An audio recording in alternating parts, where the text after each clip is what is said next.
My name is Greg Jackson, and I'm a mixed martial arts instructor. We train amateurs, professionals, and lots of different organizations, but yeah, there's boy, I don't know how many we've got, 20, 25 maybe in the UFC, something like that. It's a crazy number. Definitely the biggest camp in the UFC, for sure.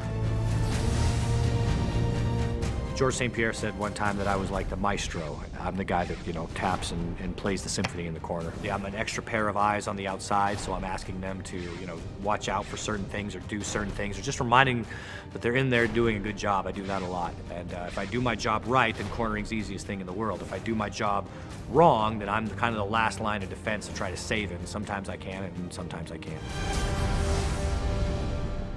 Well, a decision tree can be looked at either microly or macroly, and macro is a lot easier to understand. Macroly, you can say, do I want to throw a left punch or a right punch? That's called a cluster. Well, imagine if you could do certain movement patterns to make that fight predictable. So say, I am going to move in a place where all he can do is hit me with this right hand. So then I'm just waiting for it. And as soon as that right hand comes, oh, there it is. I knew it was coming, and then you're ready for it. It gives you that predictability, that gives you that confidence, and that lets you keep the initiative and lets you win the fight. That's a very important concept. So if you start thinking like that, you're not just thinking, okay, I'm going to come out and I'm going to throw 2 jabs and a right hand, and then I'm going to see what happens.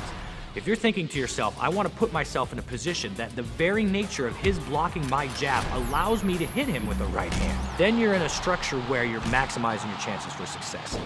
That John Jones-Shogun fight, Shogun was covering his hands high a lot, trying to defend his head from John's very powerful strikes.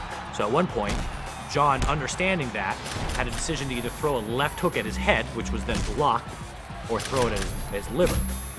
So he stepped in and was able to really do some serious damage to the liver because he had done so many shots to the head. That set up predictability in a system, and that's a lot of what clustering is it makes fighting predictable. Having that in mind, all you're doing is clustering over and over and over. You're just putting yourself in these positions where no matter what they do, they're going to get nailed. The process is the only thing that I own. I don't own that victory. Like, the victory is theirs, but the process is mine and the fighters together. Like, we share that. Every day we share that. So when we win, I'm happy for about a minute and a half, and then I just want to do it again.